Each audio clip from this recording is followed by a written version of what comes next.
मी देतो।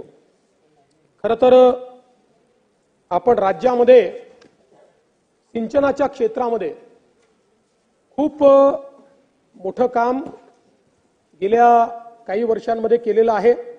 आपल्याला माहिती आहे की जवळपास 160 प्रकल्पांना आपण फेर प्रशासकीय मान्यता दिली आहे।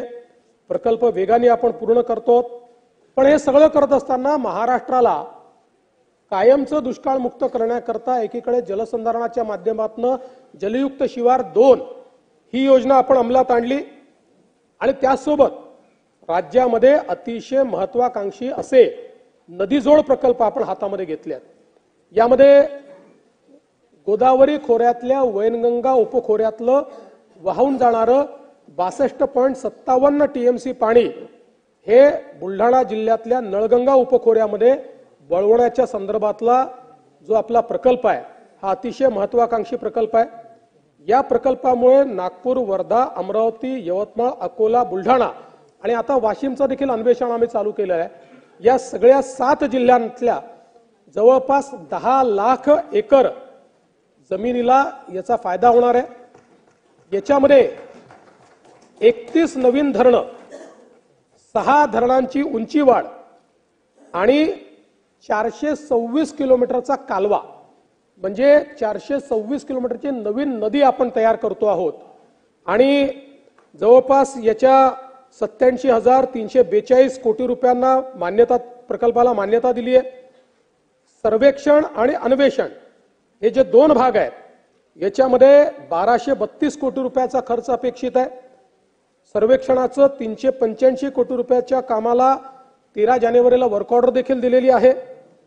प्रकल्प अहवाल तयार होऊन प्रत्यक्ष काम सुरू व्हायला 2 वर्ष याला लागतील, टेंडर वगैरे सगळं करून, कारण खूप मोठं काम आहे आणि त्यानंतर साधारणपणे 6 ते 8 वर्षांमध्ये हे काम पूर्ण होणं अपेक्षित आहे आणि यामुळे संपूर्ण विदर्भाचं चित्र हे पूर्णपणे बदलेल आणि कुठेही दुष्काळ आपल्याला दिसणार नाही अशा पद्धतीचं हे काम आपण या ठिकाणी हातामध्ये घेतलेलं आहे।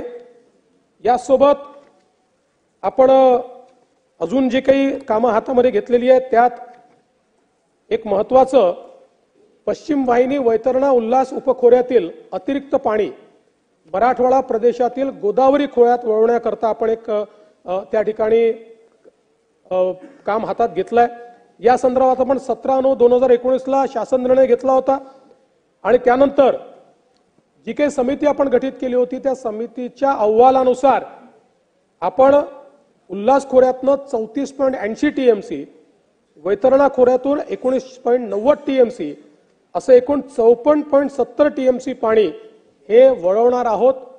त्या दृष्टीने आपण त्याचं संपूर्ण माझ्याकडे विवरण आहे, ते सगळं विवरण मी देणार नाही, पण साधारणपणे या 54 टीएमसी पाणी मराठवाड्यात वळवण्याकरता सविस्तर प्रकल्प अहवाल हा तयार करण्याकरता आपण निविदा काढलेली आहे 61 कोटी रुपयाची।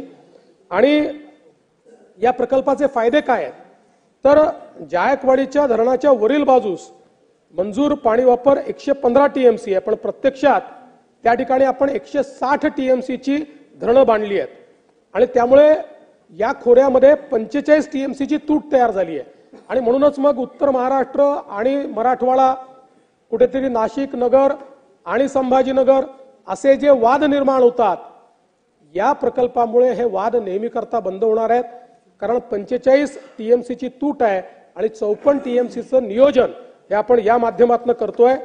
त्यामुळे मराठवाड्यामध्ये मोठ्या प्रमाणात सिंचनाकरता आणि पिण्याच्या पाण्याकरता या ठिकाणी आपल्याला पाणी उपलब्ध होईल।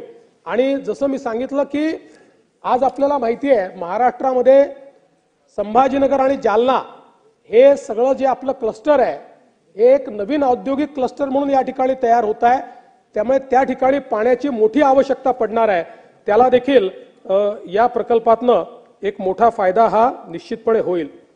याच सोबत आपण दमणगंगा एकदरे गोदावरी हा प्रकल्प घेतलेला आहे, त्यासोबत दमणगंगा वैतरणा गोदावरी हा प्रकल्प घेतलेला आहे आणि पार गोदावरी याचा आपण हाही प्रकल्प आपण घेतलेला आहे आणि त्यासोबत नारपार गिरणा या प्रकल्पाच्या आपण टेंडर देखील काढलेलं आहे आणि यातनंही मोठ्या प्रमाणात जळगाव आणि नाशिक या जिल्ह्यातल्या म्हणजे नाशिक जिल्ह्यातल्या कळवण, देवळा, मालेगाव आणि जळगाव जिल्ह्यामध्ये मोठ्या प्रमाणात याचा फायदा होणार आहे।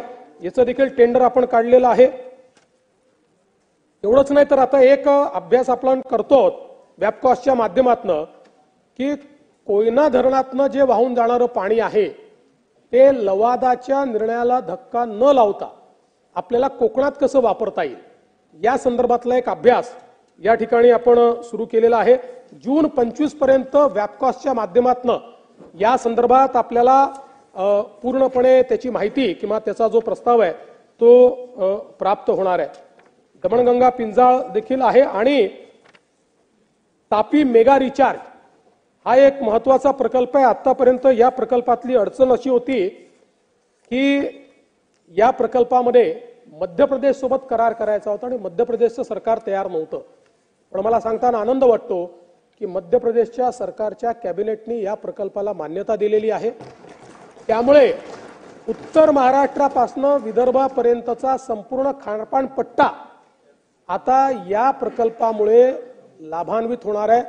अतिशय महत्त्वाकांक्षी प्रकल्प आहे कारण तापी नदीमुळे या भागामध्ये जो एक एल्युवियल फॉल्ट तयार झालेला आहे तो फॉल्ट असा आहे की सगळं पाणी शोषून घेतो। त्यामुळे त्या ठिकाणी कितीतरी टीएमसी पाणी शोषलं जातं। त्याचा उपयोग जर आपण केला आणि आम्ही स्वतः मागच्या काळात तिथे गेलो होतो, असं सरस्वती नदीसारखं ते आतून वाहत येतं आणि त्या ठिकाणी विहिरींमध्ये ते पाणी जाताना आपल्याला पाहायला मिळतं। त्यामुळे खूप मोठ्या प्रमाणात ते पाणी उपलब्ध होणार आहे। या महिन्याच्या शेवटी किंवा पुढच्या महिन्यामध्ये भोपाळमध्ये इंटरस्टेट बोर्डाची बैठक घेऊन दोन्ही राज्य याच्यावर स्वाक्षरी करतील आणि आपल्या खारपाण पट्ट्याचा सगळ्यात महत्त्वाचा विषय जो आहे तो पूर्णपणे ऊर्जा विभागाच्या माध्यमातून आपल्याला कल्पना आहे की आपण बळी